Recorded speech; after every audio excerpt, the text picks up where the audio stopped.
going in for another clap. Will it still be better than yesterday? Yeah, second one was shit, but there we go. That's still better than yesterday when both claps were a letdown. I think it's the ring, you know. If I fully go for a clap now, it hurts. Because I've got a ring on. Bloody Chris, always trying to squeeze into conversation his bloody wedding. Ugh, gross. Because I'm a married man, Dad. Did you know? Talking about absolutely anything. It's just as a married man. That's how we start sentences now, dear listeners. It's gross. I don't mind him being excited about being married. It's everything, you know. You know how many references to him being married I cut out of these podcasts since he got married?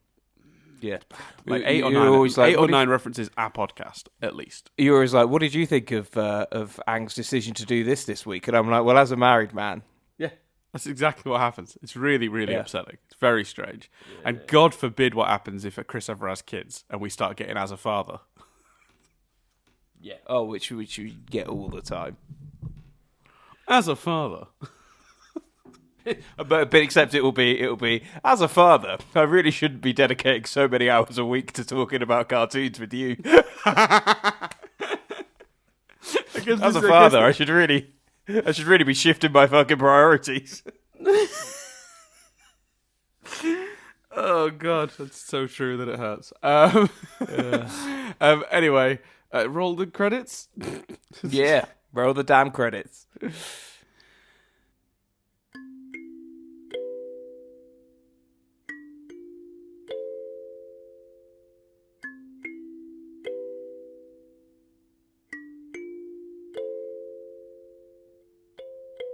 Hello and welcome to Analysing Avatar. I'm Dan, and as always, I am joined by the late Airbender himself. It's Chris Billingham, everyone. Hey, peeps. That's what I need. I need that noise for when I introduce you. That's a great noise. It's the wrong podcast to announce it on, Dan. But while you're talking about noises, just to drum up some excitement, in kind of August time, Dan and I will be joined on a very special Nothing But Static by my cousin Adam and one of my mates Rich to recap Neighbours, the Australian soap as it airs, even though over 1 million people are still watching it in the UK every day. So what I like about this is that we talked about doing that, and you said you'd talk to them. I'm guessing you've had those conversations and they've both agreed quite happily to come on, but you haven't let me know that yet. So this is how I'm discovering they've agreed to come on.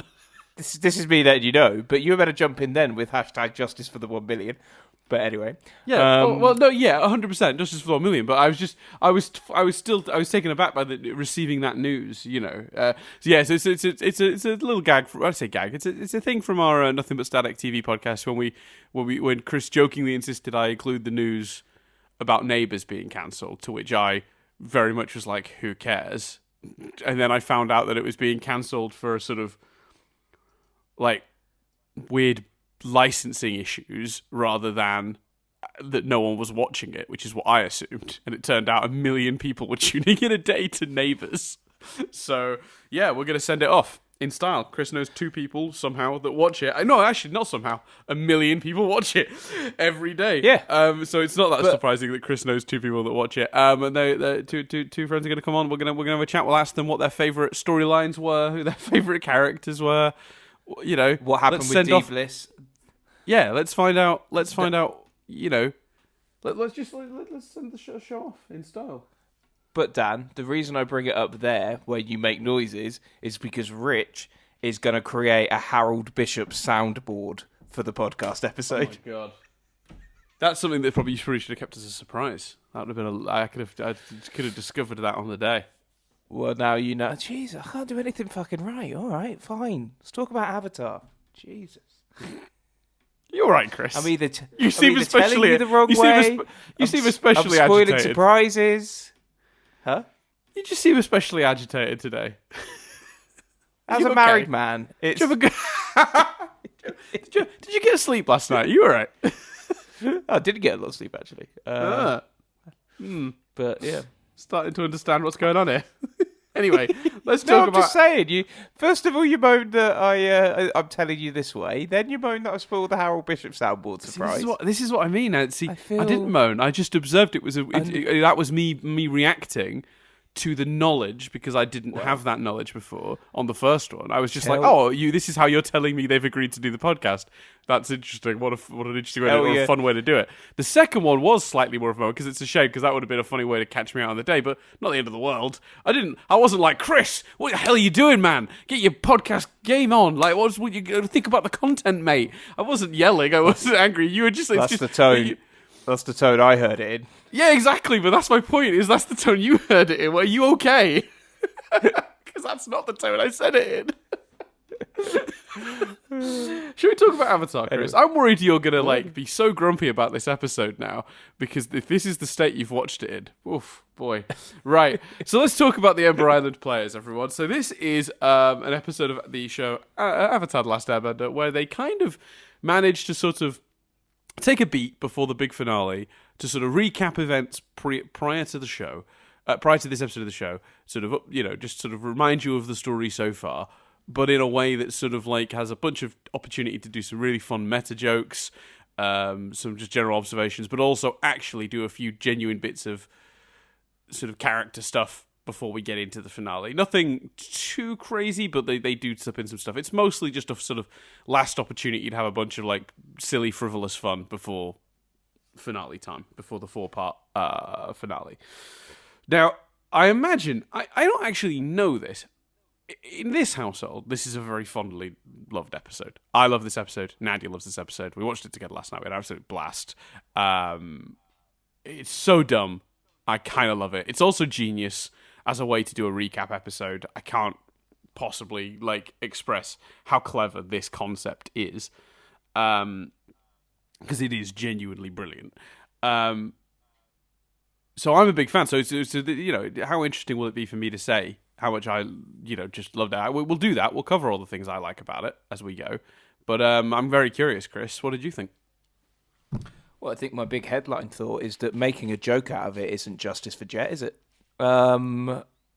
Just making an admittedly brilliant gag about that whole thing. I don't feel Jet got justice. That's my big thing, obviously. You wonder why I'm in a bad mood? I mean, even this, because for me that moment is so great, because it's like, it's the writers expressing their frustration at the studio in a way that the studio might probably too dim to have even noticed. If you know enough, I don't think if you didn't know about sort of the studio stuff, if you were just watching this, then it could just feel like a really good joke, which is either going to sting if you're a Jet fan or make you laugh if you're not. Yeah, for those who remember, I mean, I'm sure you guys do, but if anyone doesn't remember, the gag is that Jet kind of sort of dies in the plane in an equally confusing way, and someone's like, "Did Jet just?" I think Zuko's like, "Did Jet just die?"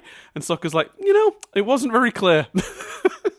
Yeah, which is a very funny bet, and this episode is full of meta jokes. I love it. I think there are critiques to our worthy discussions, questioning certain elements. But that's purely to to critique. It's not and a perfect question. episode. I want to make that clear. There's definitely a couple of things you can poke at. But like you, it's so much fun.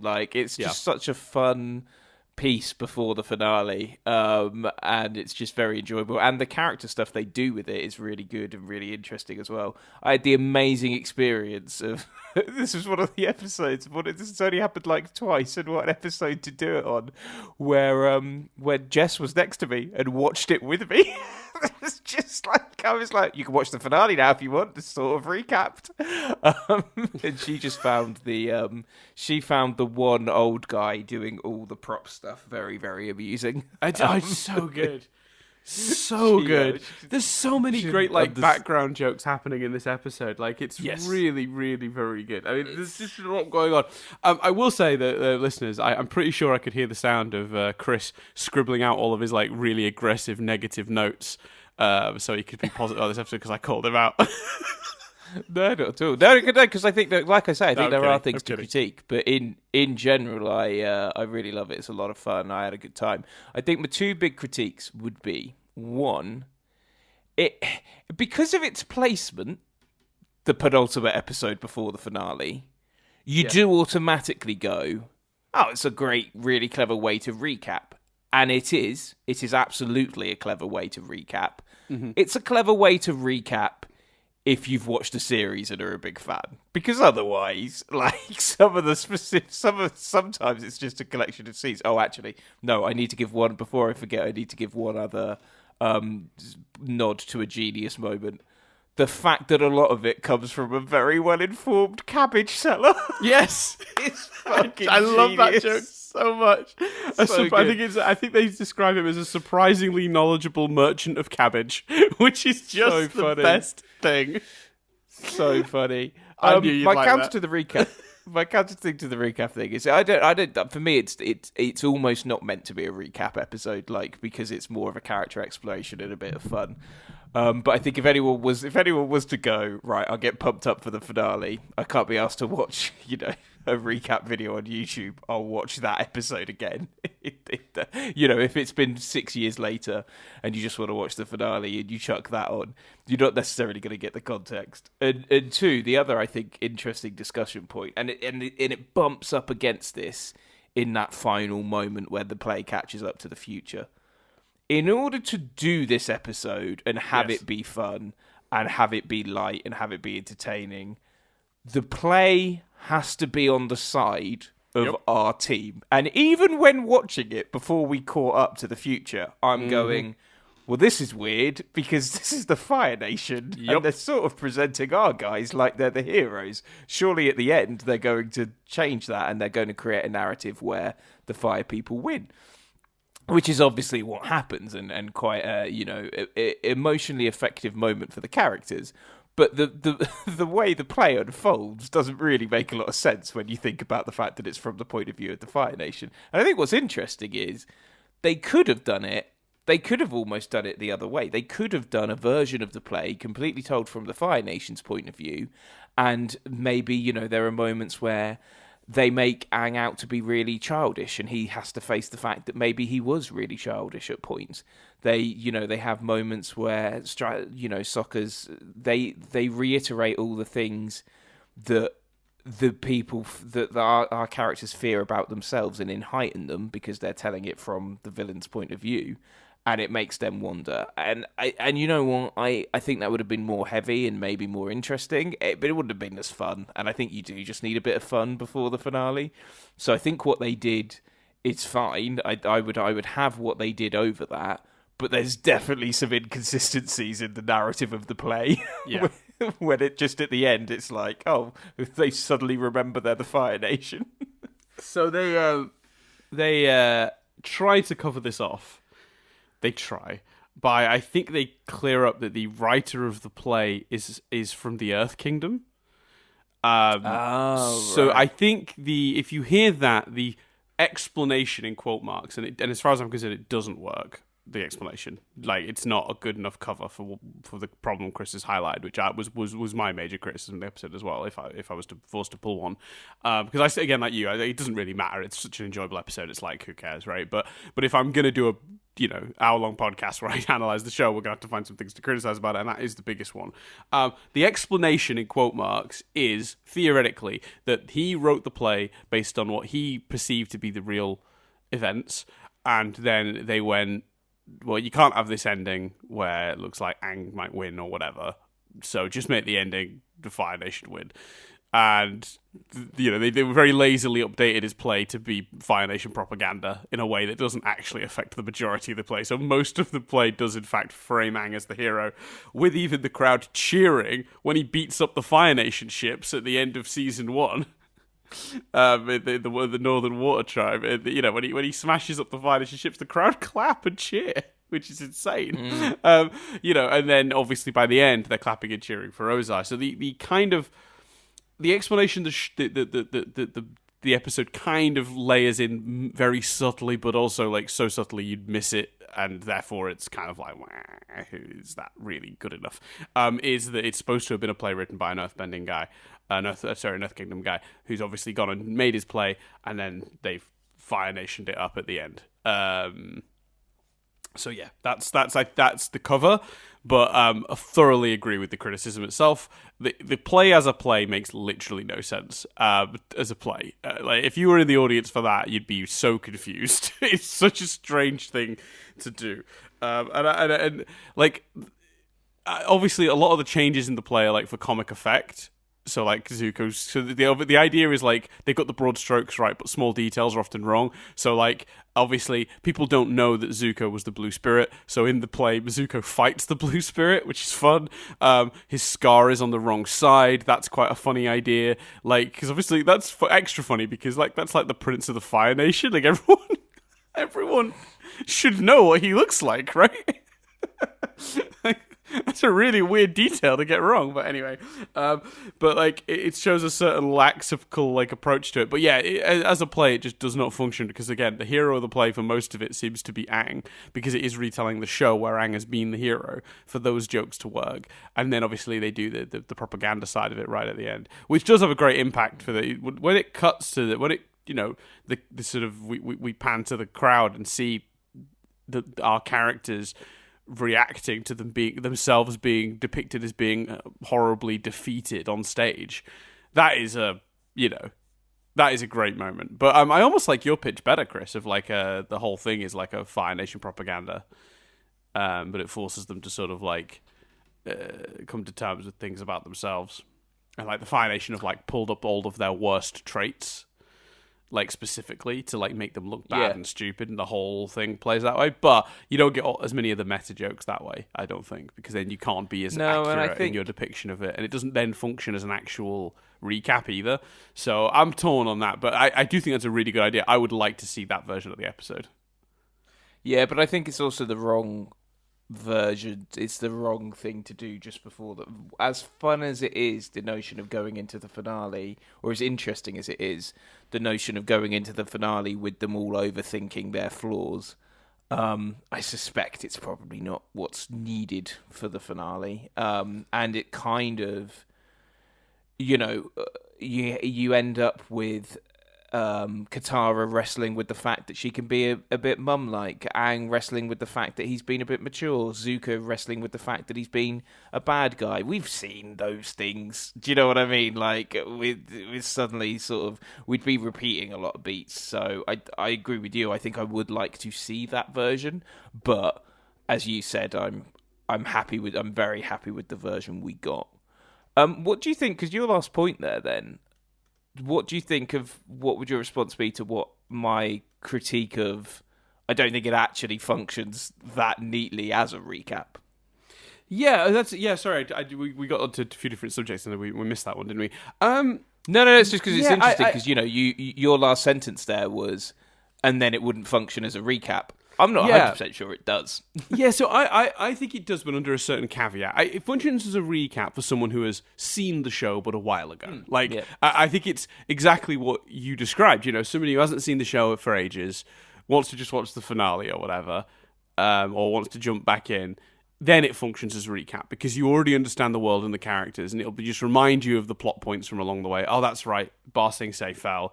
Oh, that's right, he's lost his connection to the Avatar state. As an episode, we're talking now, not just the play. This whole episode reminds you of all of the key details that you need before you go into it. Jet's no longer around.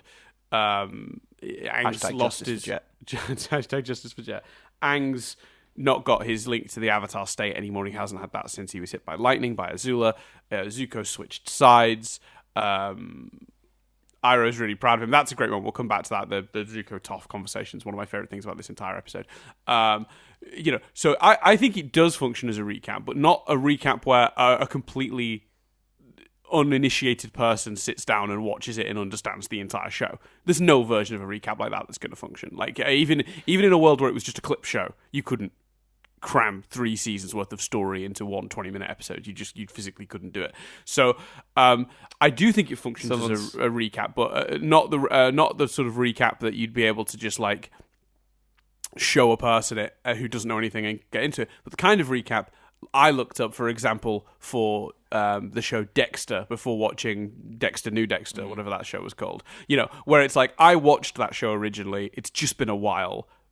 I want a collection of sort of the main story beats to make you go, oh, that's right, that person did that. That person's dead. Yeah, I remember now. Was it, and I think for was that it Man of go on. Was it Man of Recaps?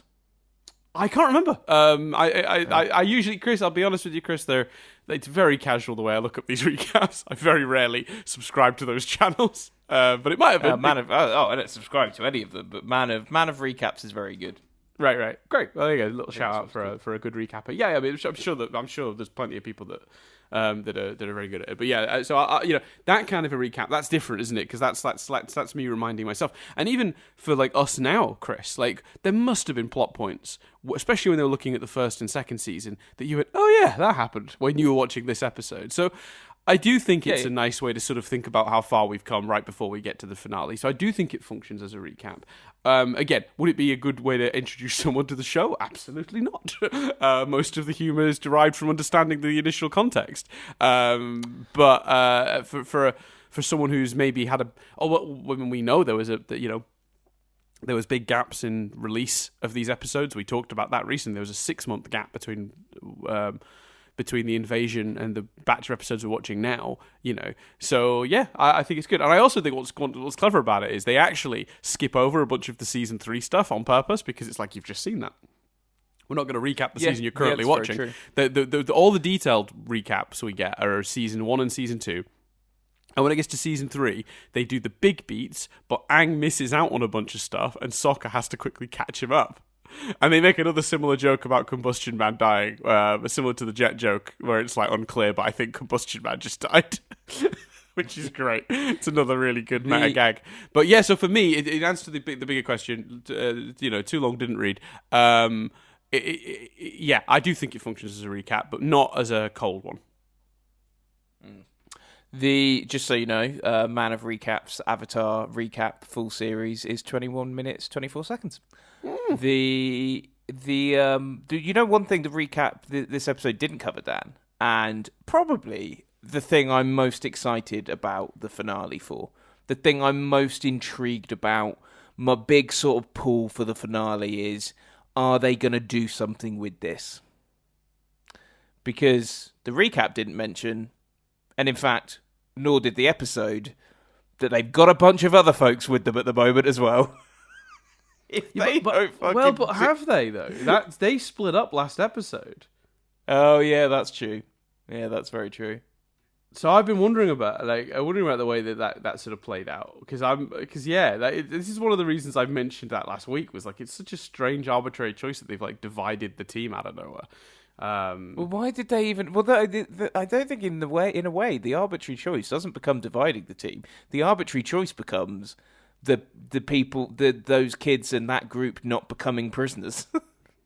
Because whatever they do with them in the finale, you're going to have a hard job convincing me that they couldn't have just done the same thing and gone, we managed to escape. Do you know what I mean? Why did they divide them in the first place if they then weren't going to, bring, I can't remember their names, but, that half that's now off with Sokka and Katara's dad. Yeah, so so it'll be Hakota, Pipsqueak, and Smellerbee? No. Yeah. I can't remember. Yeah, but yeah, it's that group that involves like some of Jet's old gang and Katara and Sokka's dad and the son of the machinist. Yeah. Yeah. Why do that plot where they came with them if we weren't then going to do anything with that? I guess maybe they need to be. I guess assuming that that's a plot might be maybe where we're going wrong. Maybe it wasn't a plot so much as just they thought it would be too dark to have children essentially as prisoners of war. And the whole show's been about children fighting a war. There's a difference between fighting a war and being prisoners of war, though, isn't there? Yeah, maybe. But yeah, no, I can't wait to see, whether, and I assume, like I say, maybe they ride in to fight or save the day on something. But again, you could just have them go, we managed to escape. The children's prison isn't as guarded. I don't know. Yeah, it's interesting. Yeah, I mean, it's also, like, I suppose there's also an element as well of, are these, which characters are coming back for our finale? We've got a 4-part finale. There's plenty of room to, because... all of them, I assume.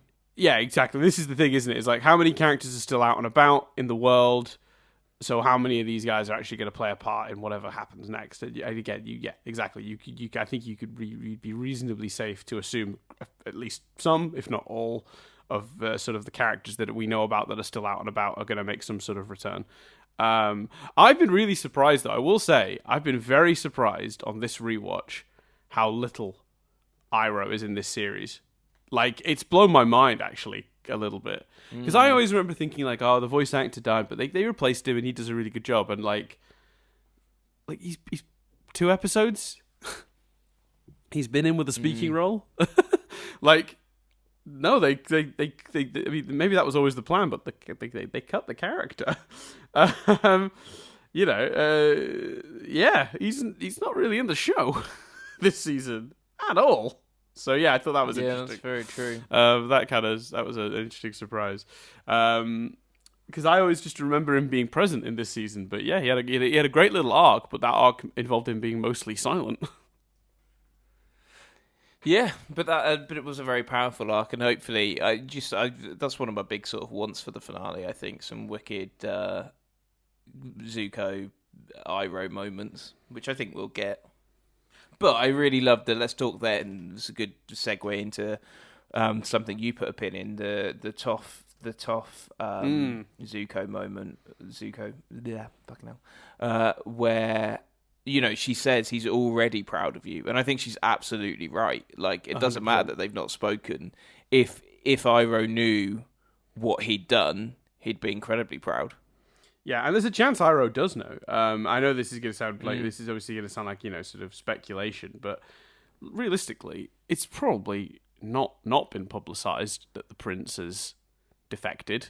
That would be news, right? Like, I mean, I don't want to make too many real world comparisons, but if a member of our royal family was to like just go, I'm done, I'm not a part of the royal family anymore, and maybe I don't know, was to do some sort of interview with a popular American personality who would sort of, they were outside of the royal family now. They'd dropped their title, they'd given up the money, and they'd sort of say, that would be newsworthy. In fact, that interview might be like one of the most watched things of the year.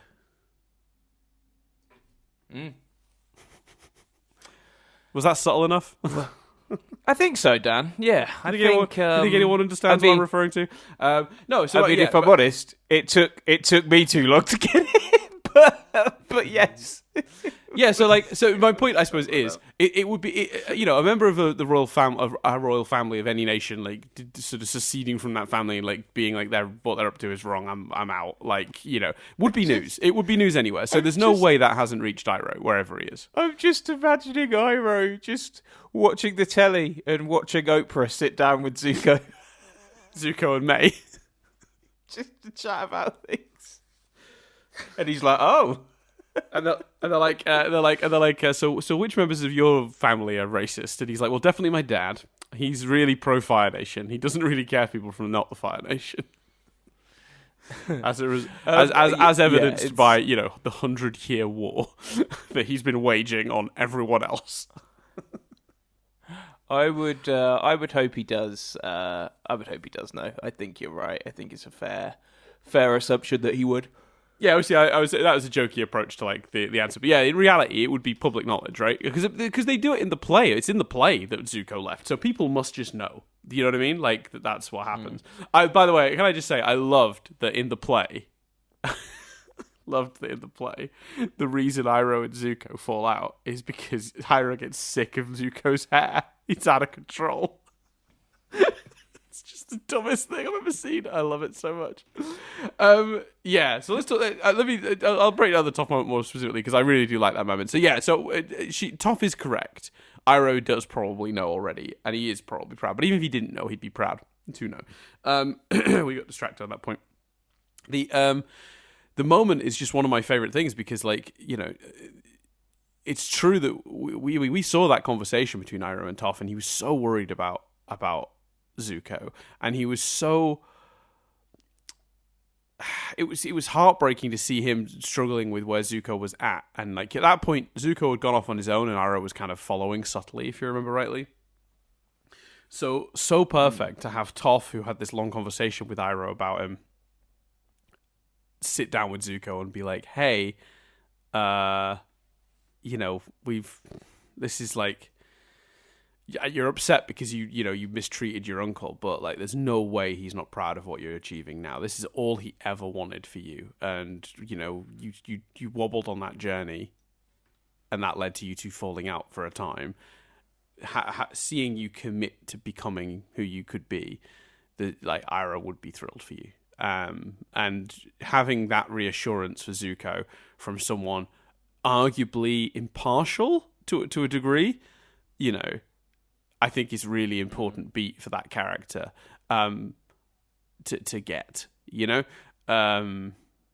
puts him in a different place, I think, going into the finale. But also, it's just a really clever way to explore that idea. And just for some really cute moments, like Toph punching him and being like, "That's how I show affection," was really sweet. And yes. The whole moment was full of stuff like that. Yeah, absolutely, 100% agree. Should we tackle the other character thing that happens in this episode then, Chris? Should we tackle the child that is Aang being like, "Did you mean what you said in there?" to Katara, referring to the fictional character version of Katara? I know he's a kid, but fucking hell. Not only that, when he kissed her, I literally out loud went, "Oh, men are the worst." Yeah. Because we are. How could he have misread that situation so strongly? She makes it very clear she's confused and not in a place to make that call, because it's the middle of a war, and is that the time to form a relationship? And he just goes for it like that was the cue. Fuck off, mate. Yeah. Yeah, someone's bad moment. Sokka or one of the boys, Zuko, needs to sit him down and have a conversation about boundaries. Bad time to be an Aang Katara shipper. It wasn't. It felt very real. Like all of Katara's reactions, her feelings about it felt incredibly real. And I think it's I bump up against the same thing we've previously bumped up against with this. Like, part of the problem with Aang's reaction to it all is he was acting. It's again that thing of when they don't want it to feel weird, they have Aang act like an adult, and you go, "Oh, he's an old teen. Okay, cool." But then when they want him to be childlike, he's so childlike that you just in this moment the age difference. And I know we've discussed it before, and maybe there isn't that big an age difference, but it feels like there is in moments like this. This feels like a child with a crush, and if they then go, but if it feels like the perfect end for their love story is just we need to wait and see at the end of the finale, and then if in Korra they're together, great. It feels like if they want to do a big mature we're going to be together moment at the end of the next episode, you shouldn't have Aang be so immature in this moment in this episode.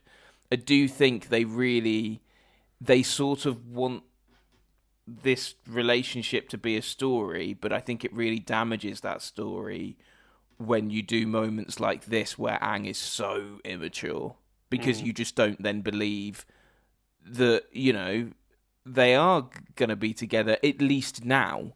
You believe they might be in a couple of years' time when he's had a chance to genuinely mature. Mm-hmm. But based on scenes like this, I'm not sure I want the next episode to end with a big "we're going to be together" moment, because there's so much. Because Aang's immaturity is a big factor. Right. I think you're bang on. The show wants to try and have its cake and eat it too with this, and it is causing inconsistency. Let's call it. I mean, the age difference is only actually 2 years. At the start of the show, he's 12, she's 14. Yeah. So 2-year age more difference. His immaturity than literal age difference. Right. No, 100%. But but for me, like, it's interesting, isn't it? Because a 2-year age difference is such a big difference at that age. Someone who is 2 years younger than me now would not be massively far from me in terms of maturity, right? So it wouldn't be a big issue. But when you're 12 and the other person is 14, I mean, that's a world of difference, right? Like, when you were in high school, or at least when I was, and for those wondering, in England we do call them secondary schools, but for some reason my secondary school was genuinely called high school. It's in its title, so I often refer to it as a high school, which confuses people. I am sorry, Americans.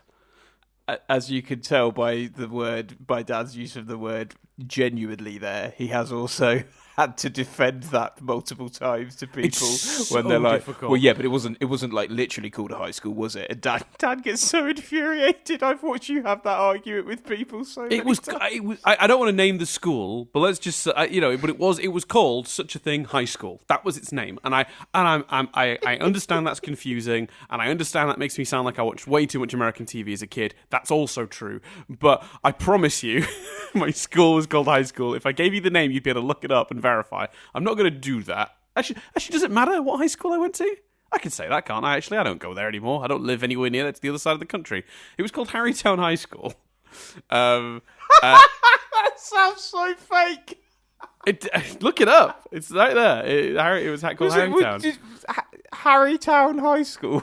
Yeah, and it was right across. It was right across the way from Werneth. Did you go to school in a 90s cartoon? Like, what is it called? Well, I tell you what, it feels like Harrytown Prison now. I went past it, last year, and it's just covered. It's huge, bajillion foot high fences now. I'm like, is this a school or a prison? I don't understand. Harrytown High School. Fuck it up. True. True. And it was literally across the road from another high school, another secondary school called Werneth, and if it snowed, good luck for your car travelling between those two schools, because it was just an absolute hail of snowballs being launched across from one to the other. Like, it was like it formed almost a sun-blocking archway of just snow going either side, right over the road. Very dangerous. As seen in season 2, episode 6 of Dan's 90s cartoon, Hey Danny, the adventures of Danny Frederick Doolan going to Harrytown High. Oh, I just said its full title is Harrytown Catholic High School. So there you go. To be fair, I get real, as it's clear, enjoyment from the pain that causes, but also I have exactly the same thing with Jess. She also went to a high school, and whenever she calls it a high school in front of people, the exact same thing happens. It's amazing how people make that it's really weird. Like, yeah, it's anyway. I feel personally attacked, and I hate it. It's weird. I got defensive against a person that wasn't even here to be you know what I mean? Like, I wasn't like, that's how often it happens that I reacted even though no one said anything. My big mission of this podcast has been to reverse moods. Is for by the end of it, me to be really jolly and upbeat, and you to just be grumpy. Well, you've gone about it the right way. Anyway, so my point is, when I was in high school, like, the idea of like high school, don't you mean secondary school? Dad? Yeah, exactly. I'm just going to ignore it. The idea that somebody 2 years younger or 2 years older, like, that would have been madness. Absolute madness. You wouldn't go out with someone 2 years younger or 2 years older in high school. That's insane.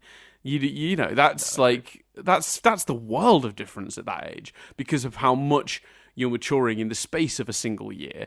There is a big difference. And the problem the show has is they keep wanting to emphasize Aang's immaturity, because the arc is him maturing and becoming a more sensible adult. And they've done it mostly in terms of the plot and him taking responsibility for his actions, in terms of like his responsibilities as the Avatar. It's been this really great, steady, upward trajectory. I don't want to learn all the different airbending all the different airbending disciplines.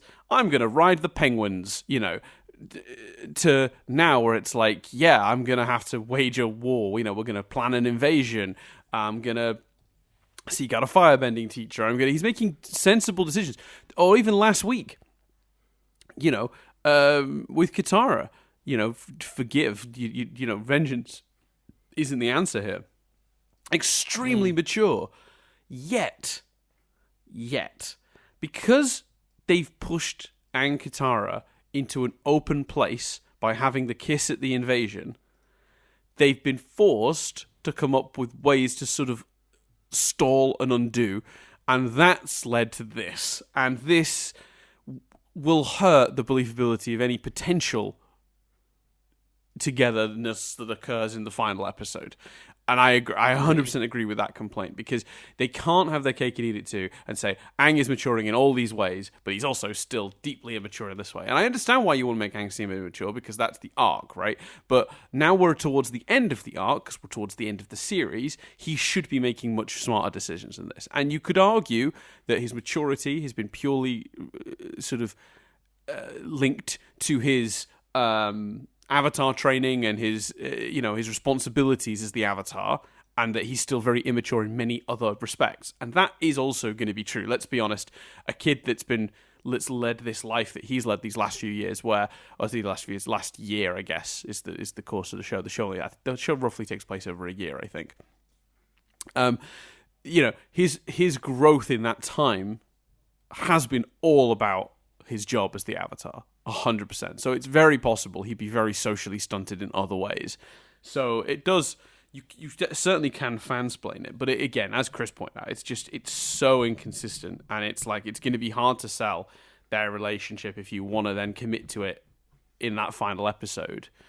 Yeah, and like you say, I was thinking about it purely from their relationship point of view, but you are right. In general, moments of Aang being really mature will feel it feels like it clashes a bit with how he is with this stuff. And then again, I mean, I suppose you do get people that are just like, like, I got mates that were relationship immature into their, early 30s. So I guess you can have people that are mature in some aspects of their life, immature in others. But it definitely, it's definitely something to bump up against, I think. Yeah, I would say so. What do you want from that storyline? Like, what are you hoping for? Now, after this moment, I want a beat of maybe one day. Right. I want a beat of, I wouldn't rule it out. I want a beat of, we've been through this trauma. We need to get over it. And then let's see what happens. And, an indication of, probably going to be a thing, but not. I don't now want the big romantic kiss, we're together. In fact, I want that with Sokka and Suki. But I think that, in a way, I don't know if we're going to get that, because, whatever, where you've got to position the people, I'm assuming, Aang and the gang will win. You've then got that ability to go, right, okay, where does everyone go now? And I can't see Suki not wanting to rejoin the Warriors. So I kind of want Suki and Sokka to be a thing, but I feel like she's probably going to go back to join the Warriors, or like fight with them, and then they're going to say goodbye, and we're going to see Sokka like lose someone else. But the couple I'm rooting for now is Sokka just turns around and looks at Zuko, and he's just like, "That's rough, buddy." Yeah, exactly. Exactly. And the couple you're rooting for now. You said I interrupted. Sorry. No, it's fine. They're the couple I'm rooting for. Aang and Katara, who have been a bit like, why not in the past. Now I'm just like, I honestly just want a moment of, it all ends, the dust settle, and Aang's like, "Shall we kiss?" And she's like, "No, why don't we go on a date? Why don't we go for a drink in a few years?" Like, do you know what I mean? Like, go for a drink in a few years. I don't want to turn it into full fucking sitcom, full like. Is the legal age for drinking is way lower in the world of Avatar? Aang's like, in a few years, Aang's like 14. Like, it's time for drinking. If you're too young to buy a drink, you're too young to commit. But do you know what I mean? That's that beat of maybe this is going to happen, but not right now is what I would want. Yeah, I would agree. Should we hit up the other notes? Yeah, man. What else did you like? It's just so funny, wasn't it? Like, in all seriousness, I know I mentioned it briefly because it was Jess's highlight, but the prop guy, I mean, that's just genius. Yeah, because it's never overtly pointed out, is it? You've just got to, if you're just paying attention, you see him. Like, it's not like no one ever goes, and the prop guy, like, you know what I mean? It's not really part of the. Yeah. It's not really part of the story as such. It's very well done. There's so many subtle jokes like that. I mean, even to the point, not even jokes, but like just little animation details. Like, I'm pretty sure, and I might be corrected if I'm wrong here, but I'm fairly sure that when they do Ty Lee and May, that's the actresses that play Azula and Katara in different costumes. Like, they didn't have enough actors. I think it is. They didn't have enough actors to sort of like cover the whole thing, so they just like, we'll just have Ty Lee and May in one scene, and we'll give you guys those costumes because sort of low budget plays do that, or reuse certain actors multiple times. I mean, got even high budget plays. Like I saw Book of Dust, which is the Philip Pullman thing adapted into a play not so long ago, and there were actors that played small roles that then came back into other small roles later in the play. So it made perfect sense, but it was such a small detail. And if I'm wrong about that, obviously, I'm sure people will correct me in the comments, but I'm fairly confident that's what they were doing. Well, obviously, Hamilton has people playing multiple parts. Oh, exactly. Yeah, well, perfect example. Yeah, that's right. John Lawrence and then Hamilton's and Philip. I guess, would he be Schuyler? Hamilton? Philip Hamilton. That's his name? I can't remember. And then obviously Jefferson is the same as Lafayette. So yeah, David Diggs. So yeah, anyway. So yeah, I thought it's just little details like that make this episode a ton of fun. So yeah, obviously we talked about it up top, but I just want to say, like, singing nomads, pirates, prisoners of war, and a surprisingly knowledgeable merchant of cabbage. I love that list of people who they've been asking, and it just makes so much sense. They've been around for so long now. It makes so much sense that the guy writing this play would have just gone and asked an absolute boatload of people about what happened to get it right. And we haven't talked about it yet, but the one thing that I'm never sure I love in this episode is Aang's frustration that he's being played by a girl. It's so uncomfortable. I didn't like it at all. And I get, like, for a 12-year-old, I suppose, like, maybe that makes more sense. But again, then we're leaning into how young he is right before we're doing the finale, and that's obviously the sort of end of his arc. I don't know. I found that they try to cover it off when they have him say, how do they have him say, they have him phrase it differently later on. He kind of says, like, that's not what I look like at all. That's not, like, doesn't represent me at all. Because he's frustrated as well, because obviously, they do that whole, they kind of Peter Pan the character. I'm also an incurable prankster, which is just not Aang. Like, so it's also a bad take on Aang, both in terms of, like, they've obviously done a gender swap, but they've also made him well, that's the thing, is they haven't done a gender swap. It just happens to be a female actress playing him. And I know why they've done it. We'll come to that in the trivia. There's a reason specifically they've made that choice as a creative team, by the way. But yeah, having Aang react to it the way he does make me feel a bit uncomfortable. But it's partly because it's obviously not an accurate portrayal of him as well. They've made him, like, weirdly annoying, and this, like I said, this incurable prankster is how they phrase it, which is just madness. But yeah, I'm trying. Oh, there you go. She doesn't resemble me at all is the line I wrote down from Aang when he complains about it. So they kind of pass it off as he just doesn't like it because it's just not what he looks and acts like. Like, it's more about the portrayal as a whole, but it just comes across of, oh, why am I being played by a girl? Like, which is just not great. No, not at all. I love their versions of Sokka and Katara. Hungry and full of hope.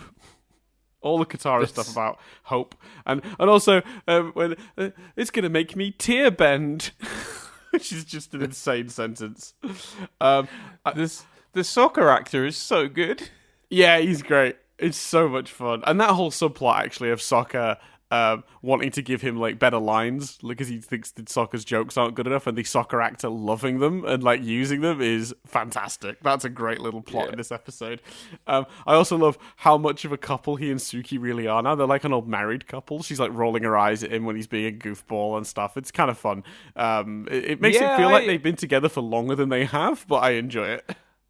I loved that as well. Although part of me's like, no, last episode you were literally sneaking about into tents and, like, you were this big secret, whereas now you're just, on a date. Yeah, I guess the implication there is that they were. I mean, it's probably common knowledge amongst the group that they're together. It was more nighttime activities. They were. It was more about the tent fun. Yeah. I also Mount Carry on.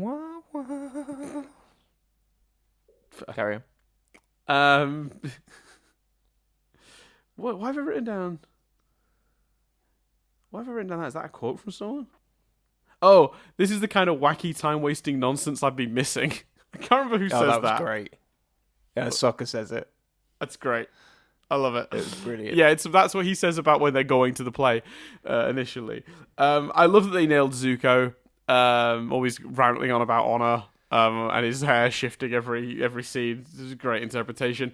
I loved Sokka dressed as a Kyoshi warrior. Does this dress make my butt look fat? Just amazing. I also loved the meta commentary about 2 episodes that we didn't love, and the show acknowledging that it's the Great Divide. It's the biggest canyon in the Earth Kingdom. Let's keep going. Yeah, that's what that. I thought that was funny. And also, when they're doing the drill, the audience falling asleep. It's good. That's real good. That's so and it's so good. it's kind of I hadn't weird. clocked that one. I thought they were just falling asleep because it was just like the play was going on a while sort of thing. It was a long play. I didn't clock that they fell asleep specifically at the drill. That's brilliant. Yeah, which are two episodes neither we did not enjoy, and I'm guessing from that then that fan reaction to those episodes wasn't necessarily certainly the drill one feels that way, doesn't it? Yeah, we talked about why at the time because there'd been a big gap, and when they came back, it was the drill episode, which, as we talked about, it doesn't really add a lot to the series. It's fine as an action set piece, but it doesn't really do much. So yeah. Anyway, Toph. Oh, I love Toph's whole arc in this, being laughing at them all, like, because obviously for Toph, this is the first time she's discovering something. She's probably heard stories, but she won't have known all of the things they did before they met her. So like, her her enjoying the play as it is, laughing at all the interpretations, and then being like, wait till you're introduced, Toph. And then she gets introduced, and it's like she's this big, giant, burly guy, and you think maybe she might react negatively to it the way Aang did, but she just loves it.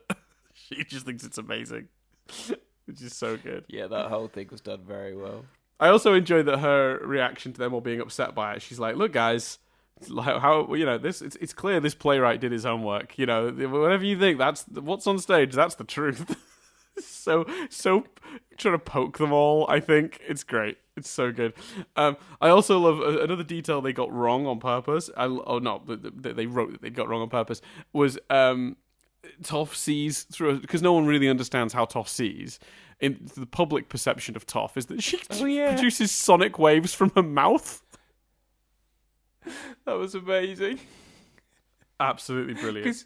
Because I got to have a brilliant moment with that, because Jess went, "Is that really how the character sees?" And I went, "No, that would be stupid. The character sees through her feet." Great. She was like, "What?" I love this episode so much. We'll come back to Jessica because I want to know. I want more information about her opinion on this whole thing. She didn't give too much, to be fair. Zuko, it's time we talked about your hair. Yeah, that's good. So we get Aang saying, coming to the realization, like being, and this is just a little reminder for the audience of a season 2 plot point that will potentially be relevant, obviously, to the finale, because we've noticed this for a while now. Aang hasn't been able to go into the Avatar state since the season 2 finale, so he's not done it all season, and he chose, in a sort of Luke Skywalker way, to abandon his training and block himself in that way to go and help Katara and Sokka and Toph, who he knew was in trouble. But having a reminder in this episode, and that whole moment where he's talking, I think it is to Katara. I think it's before the talk turns to their relationship. But he's frustrated that if he hadn't blocked his chakra, he'd probably. Yeah, I think he says, "If I haven't blocked my chakra, I'd be in the Avatar state right now." What, like at the play? Be a weird thing to do. Oh, I interpreted that as he's just that mad about the play that it would take him into the Avatar state. Yeah, okay, yeah, that's that's a good point. Actually, I hadn't thought of it in that angle. Yeah, you're right. That probably is the interpretation. But again, it does function as a reminder to the audience, because it's not been really talked about much this season. That's yeah. I must admit that's one recap element which did really land for me. I was like, oh yeah, I'd forgotten that. And then we've covered this scene, but I wrote a couple of quick notes. Obviously, Katara, did you really mean what you said in there? What a fucking idiot. That's the character, not the person. And I said, she's feeling confused. He tries to kiss her anyway, like a div. Which is the exact words I wrote in my notes. Even going, is that how you actually feel, would have been so much better than the immaturity of, did you mean what you said in there? It was just so oh, what are you talking about? Whereas, is that how you actually feel? Did they get that right? Or even a callback to what Toph said. Is that the truth? Do you know what I mean? There's so many better ways to do that without making Aang just seem so immature. Yeah, 100%. So very briefly, let's talk about the very ending. Obviously, yeah, it ends with Fire Nation propaganda. The gang all leave feeling depressed and feeling like the play was terrible. Sokka chips in with the effects were decent though, which it was somewhere in the trivia, and there's I don't know, thing was that maybe that's a reference to the movie. I don't know if the movie had come out at this point. I assumed it was just a nod to the guy, to the dude that'd been running around doing it all. It could have been. That's a good point. Let's just look up the dates. Surely the movie hadn't come out by this point, had it? Yeah, so I was thinking, I saw it in the trivia and I removed it from the triv because I was like, I don't think that's... So the movie was 2010. Yeah, so the show must have been over before that. Surely. Yeah. Because the show started in 2005. Yeah, the show finishes in 2008. So yeah, it wouldn't have been a reference to the movie then. There you go. That's just a thing people have decided after the fact incorrectly. Yeah, so I liked that the movie. I liked that it becomes Fire Nation propaganda, because that does sort of somewhat go some way to quelling my concerns about the way this play plays out. But yeah, what a great episode. The one thing I will say I thought that was interesting was that obviously this is on Ember Island. Now, the one thing we already know about Ember Island from the other episode that's been set here, which was the beach episode, is that, on Ember Island, you learn about the real you or whatever. Do we feel like because they put that in the recap as well, in the previously on, which you might not have seen because Netflix automatically skips them. Whereas I'm gives you the option to, and I did skip it. Yeah, so I'm cracking out my old DVDs at this point because I've cancelled my Netflix subscription. So the way that the preview works, it ends with that moment from the beach episode where those two sisters say to Zuko or whoever, when you're on Ember Island, you learn about the real you or whatever, and it ends on that ominous note, and then it does the play. Now, I guess that what they're trying to indicate there is that our gang are going to learn about themselves through through the play, I guess. But do they justify that? Does that actually work? Does that happen? Because am I only picking that on that up on that because it was included on the previous one? Because if you've put a plot point in that's so subtle and lost in the episode that I need the previously on to make that point, then you've probably failed in that sense, right? They do it halfway through, Toph's speech to them about, no, it is the truth and all that stuff, and their sort of emo moments about it. But by the end, because again, it slightly rubs up against the fact that this is in the Fire Nation, by the end, it's just that play sucked or whatever they say, and it's Fire Nation propaganda. So I think that is a theme of the episode, but I do not think they leave the play thinking about themselves. They just leave the play feeling depressed because of the stuff about themselves and the Fire Nation propaganda. Yeah. That's what I think too. Yeah. Which is a shame, because it would have been nice that the idea that you go to Ember Island and you learn something new about yourself.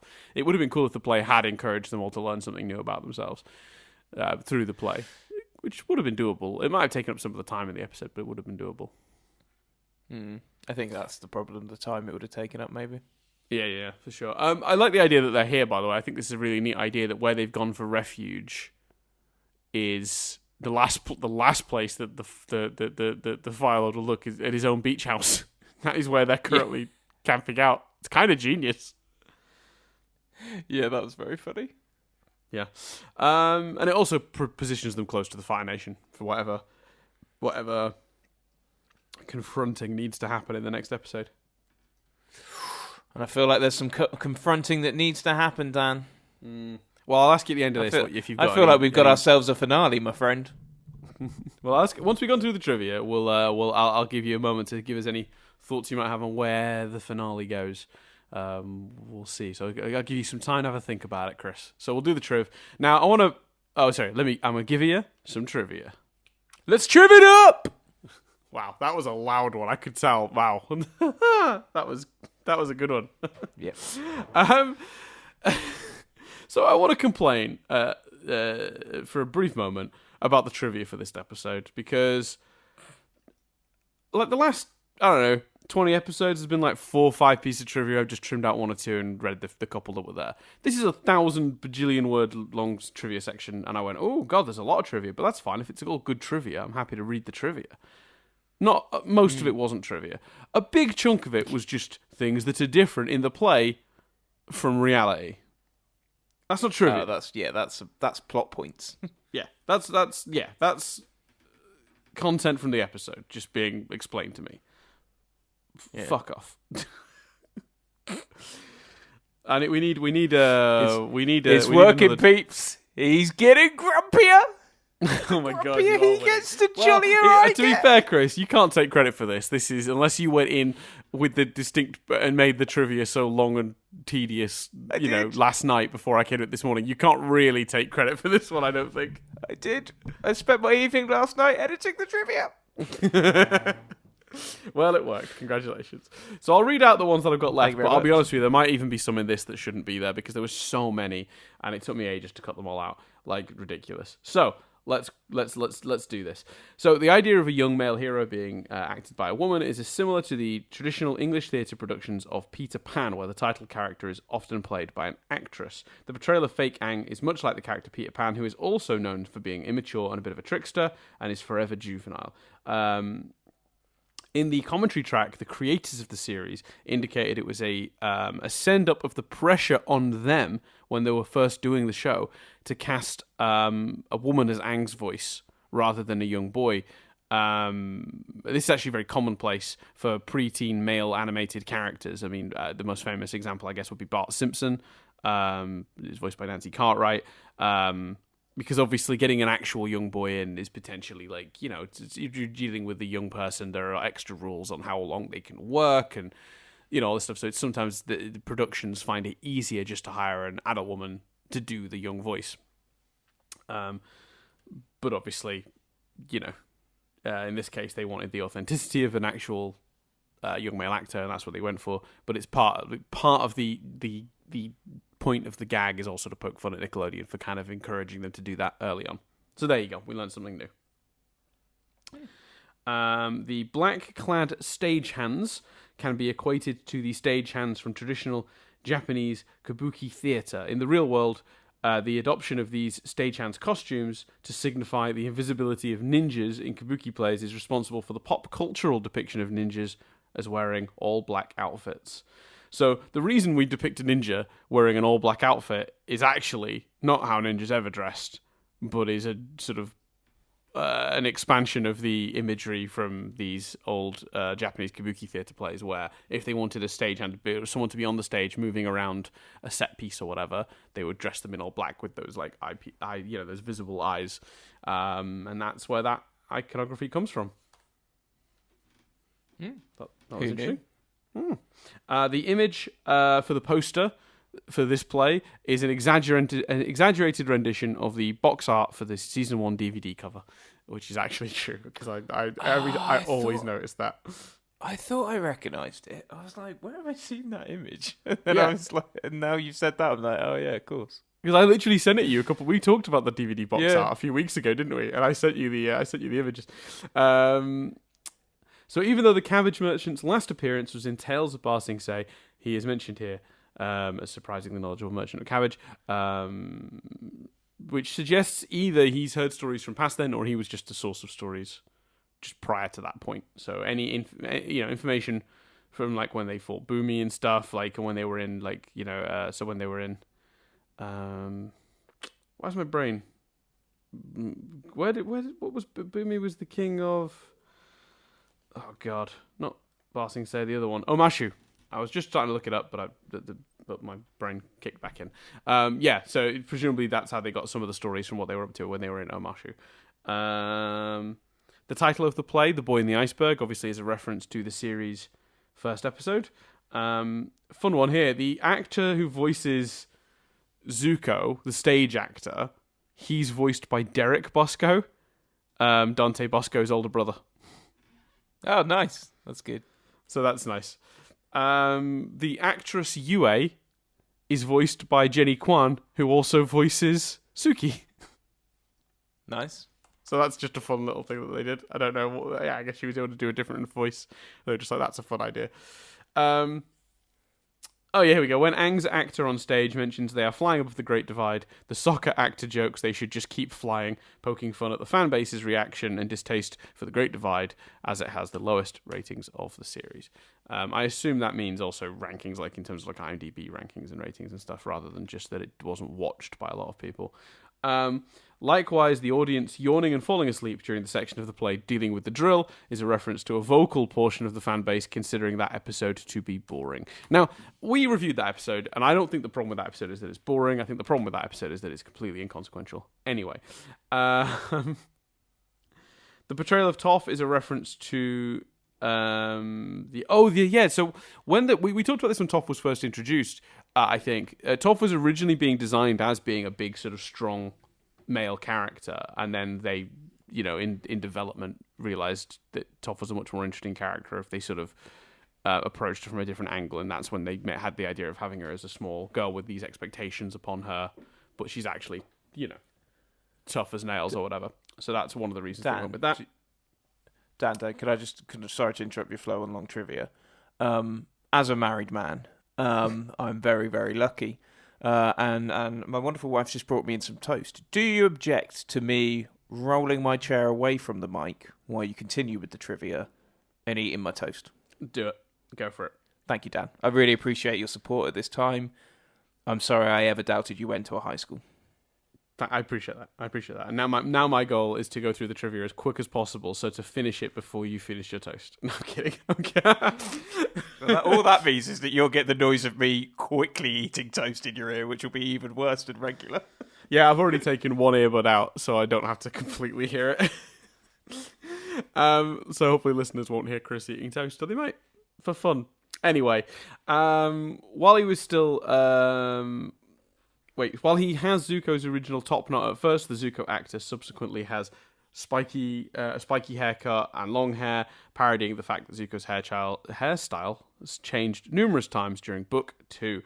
The cave scenes between Zuko and Katara actors kind of make them seem like they might have been a couple. This is a parody of the Zutara, which is obviously a fan ship at the time. A lot of people wanted those two to get together.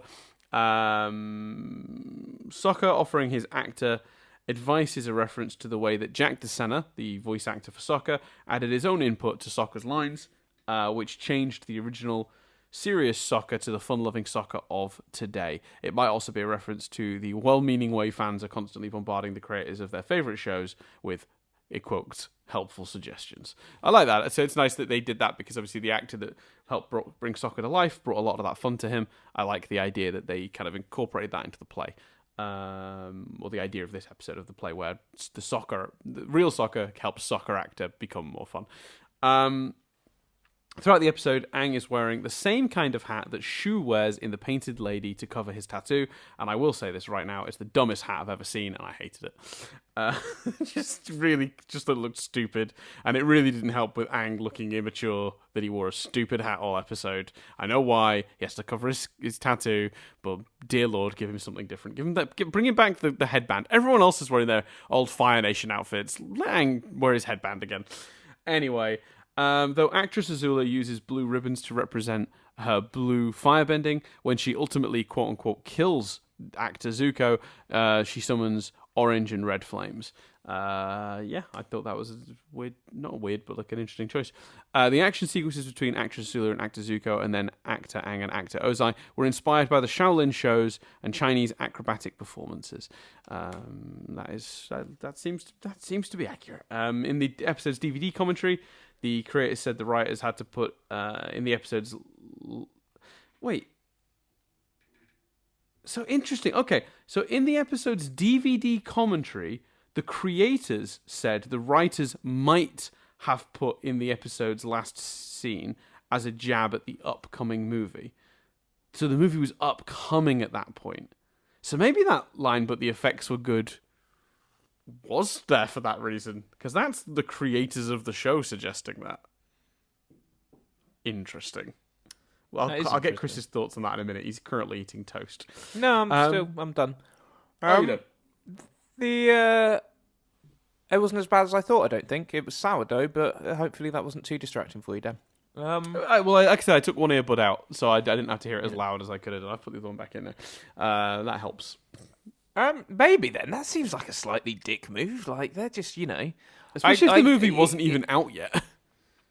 Yeah, especially when, like, okay, even if you don't like the idea, no one sets out to make a bad movie. I think, it's... because that's kind of throwing the movie under the bus before it even happens. Yeah, it's also creators shitting on creators, which I don't really like that much, I don't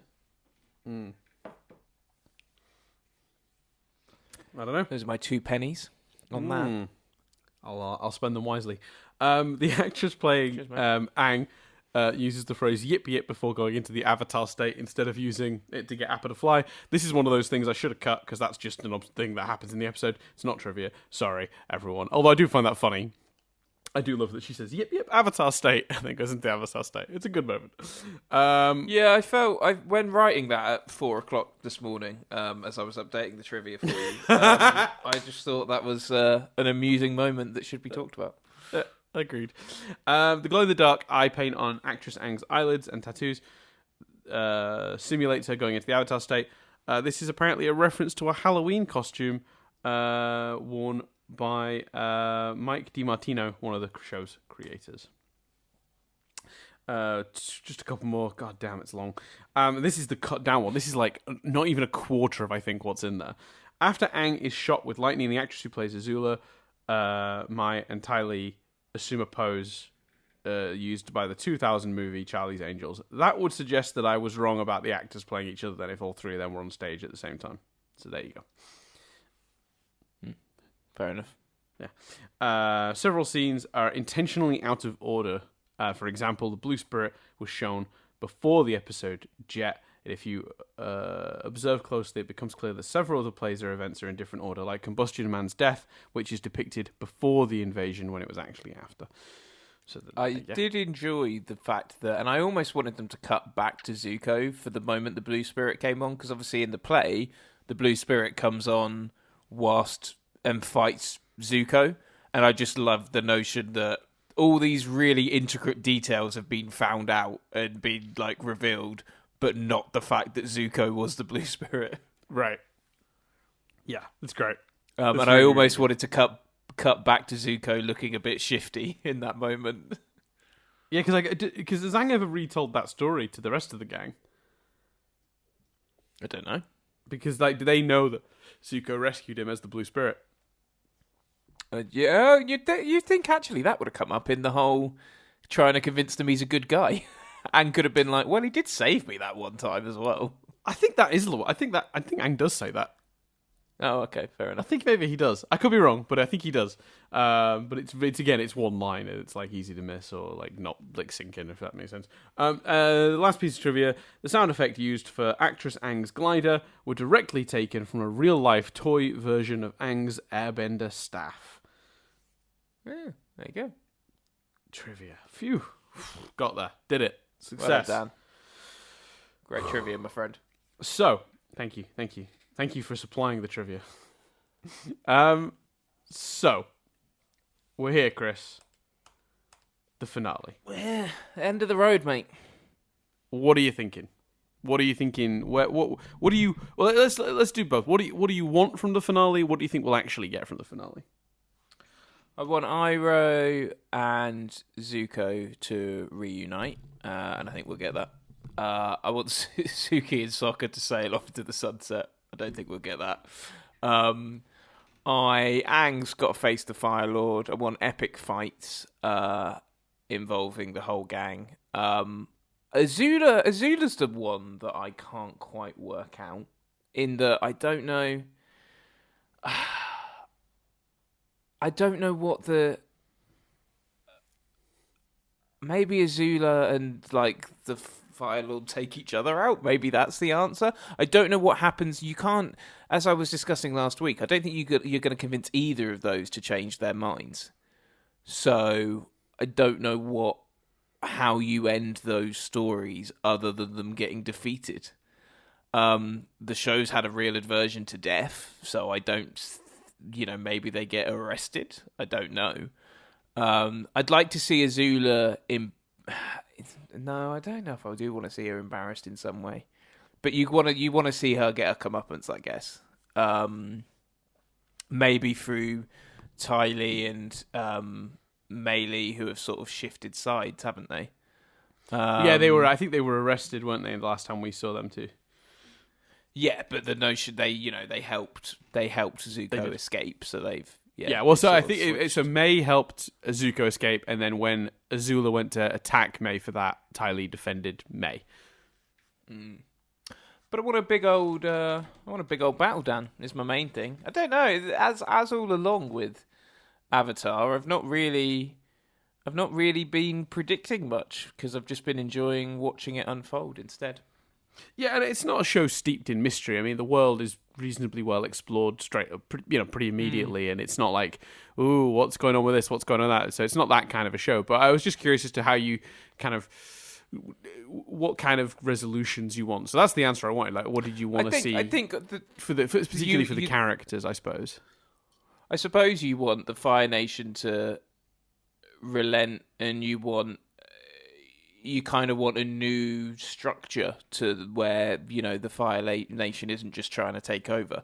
How you do that, how you convince all the Fire Nation to change their mind, I don't know. But I guess the clearest resolution is that sort of a new regime is there. So yeah. Yeah, because it does very much feel like they're enacting the will of their Fire Lord.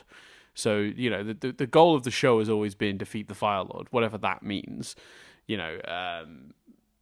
So yeah, it's always been get Aang trained up, fight the Fire Lord.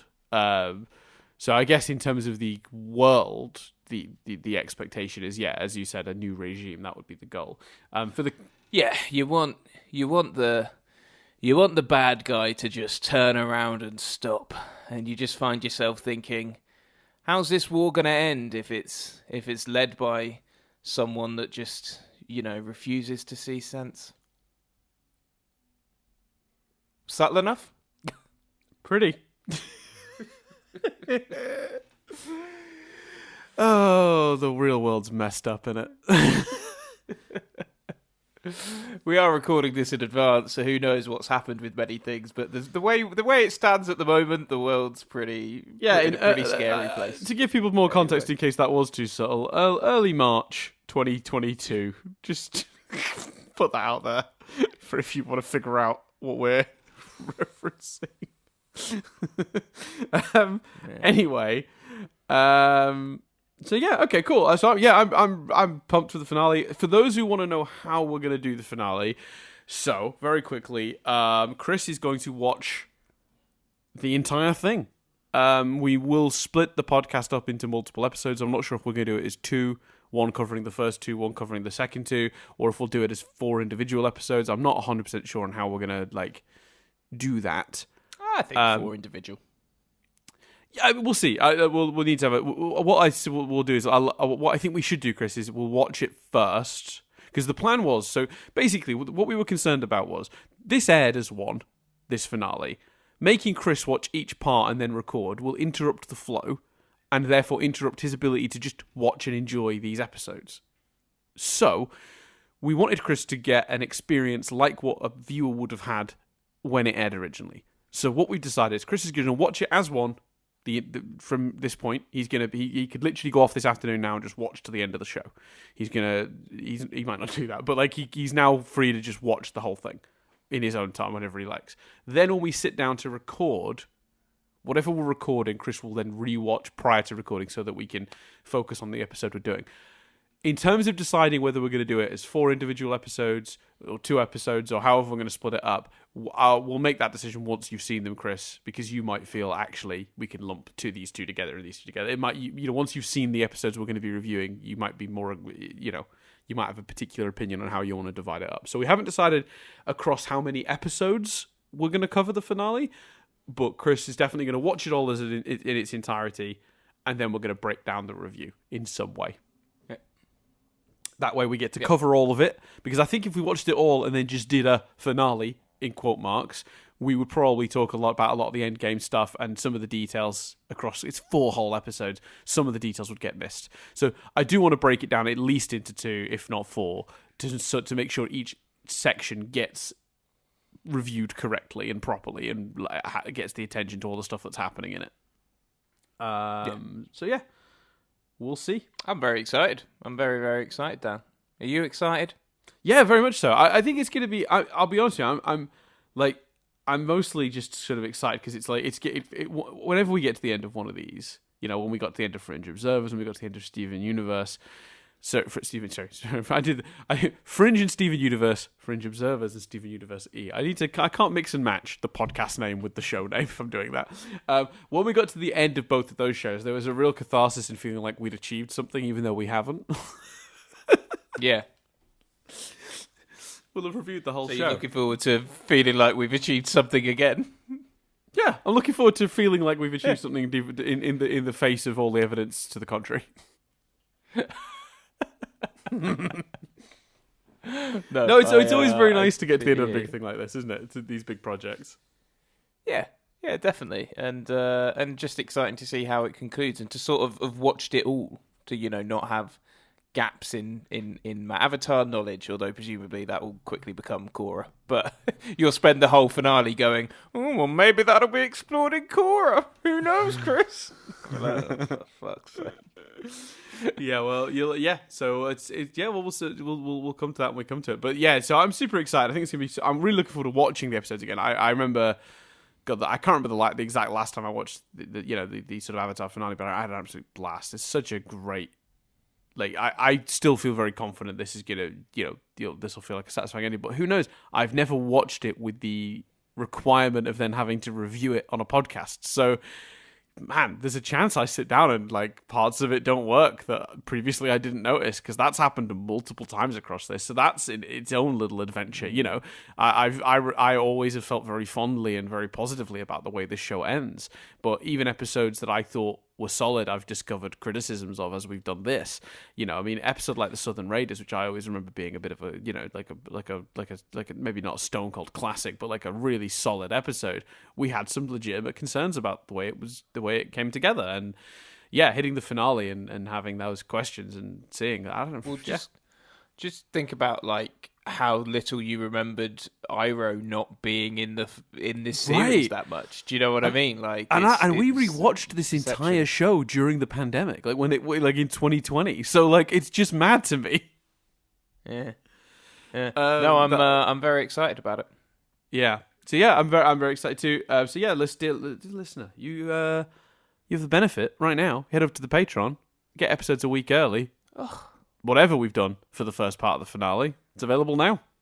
You can know that mystery. Is it 4 episodes? Is it 2 episodes? You can get the answer right now.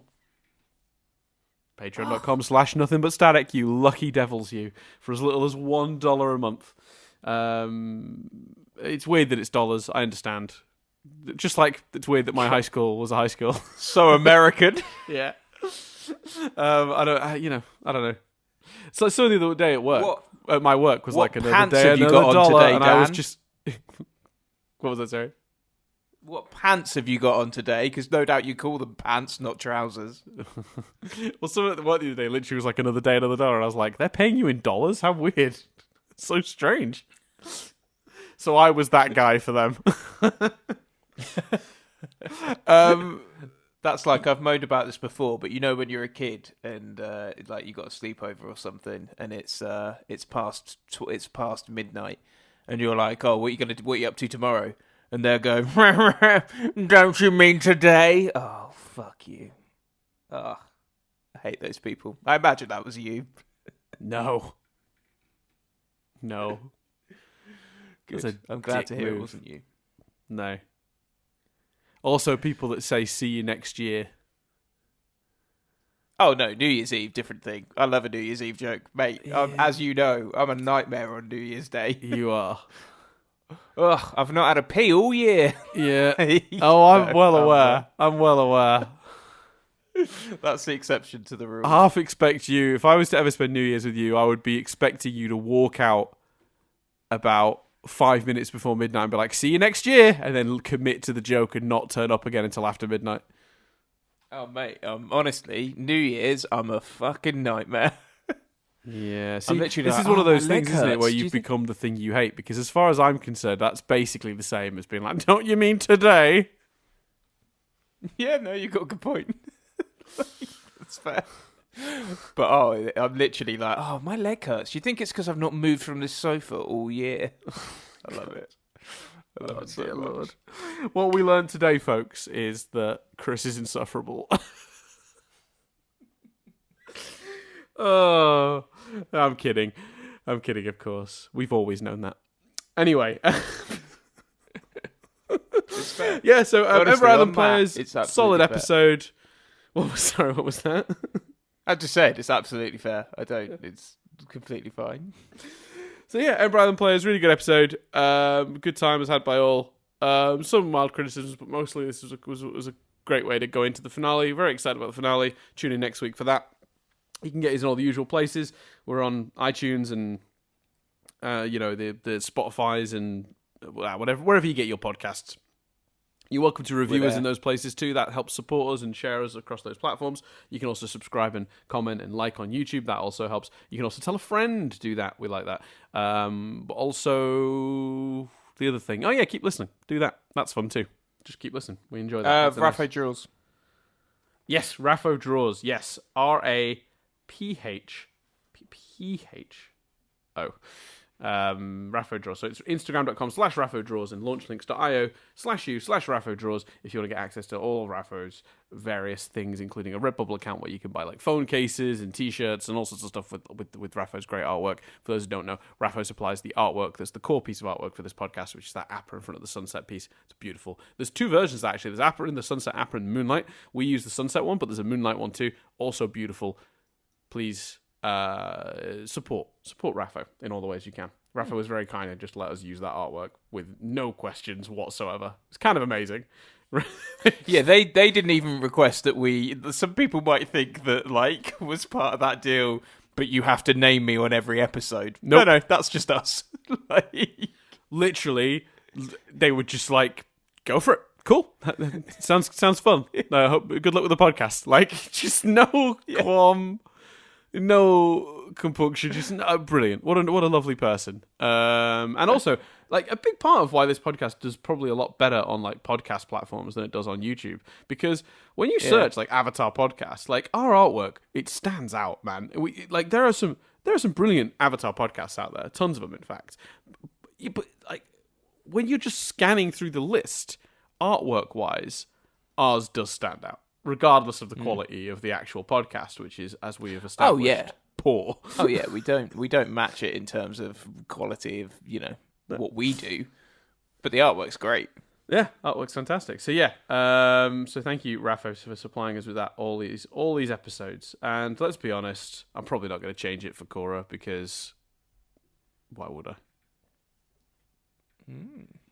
Little hint on Korra already. Oh no, not a hint on Korra. Just why would I? Like, it's such a good piece of art. That wasn't a. It'll be wrong for Korra. It'll be it will be the wrong artwork. Like, it won't be the same show, but it's that's fine. I don't know. I'm hearing that Appa's in Korra. That's what I'm getting from that. I will tell you there are sky bison in Korra. Hey, there we go. It's already started. What, the theorizing? No, I feel that sense of completion. Nope. Korra still exists. Yeah.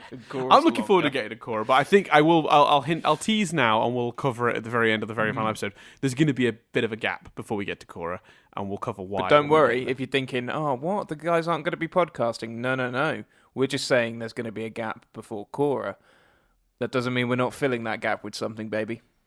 Oh, yes. Something that we're both weirdly looking forward to and dreading in equal measure, which is fun. So, yeah, come back in a couple of weeks' time to find out what that is. Something that if you've been paying attention to not this episode, but most other episodes, yes, you might be able to guess. Yes. It's a good point. Good point, Chris. Good point, well made. Anyway, we've rambled on for long enough. For the first time ever, we've gone to this length, an hour and a half, which we've never done before. This is one of the longest episodes we've ever done, when we've not, side tangented for 30 minutes of it. Usually the Avatar talk stops at the hour, and then we just ramble for 30 minutes. This was all Avatar all the time, baby. We kept it on. Except for the high school stuff, I suppose. Yeah, apart from the 5-minute rant about high schools. Anyway, but other than that, cool. Let's not rekindle old trauma, shall we? Thanks very much, everyone, for listening. You can get us on Twitter. I'm at Dan Doolan. Chris is at C Billingham if you would like to send us some feedback. Also, mail at nothingbutstatic.com if you want to email us your thoughts, or you can comment on one of the YouTube videos, or you can, if you're a patron, you can join the Discord and talk to us in there. Yeah, that's it. So that's everything. Thank you all very much for sticking with us through whatever this has been. Come back next week for more of it, basically. I've been Dan Doolan. I've been Chris Billingham. And we'll see you next time as we sit down to review the finale, which is... Jesus Christ, Chris. No, we're going to have to redo this. I don't have the name in front of me. I don't remember what it's called. It's 4 parts, and I don't remember what the first part is called. That's bad, isn't it? Come on. Okay, we ready? Do it again? Yeah. Do it correctly? I've been ready for about 20 minutes, mate. So thanks everyone for listening. I've been Dan Doolan. I've been Chris Billingham. And we'll see you next time when we sit down to watch Sozin's Comet Part 1, The Phoenix King.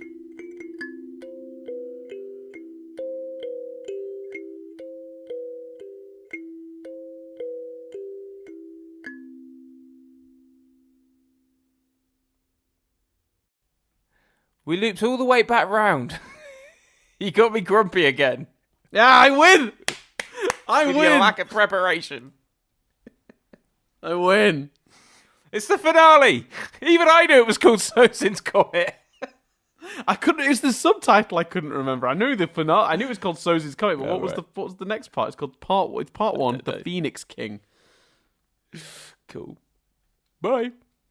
I won.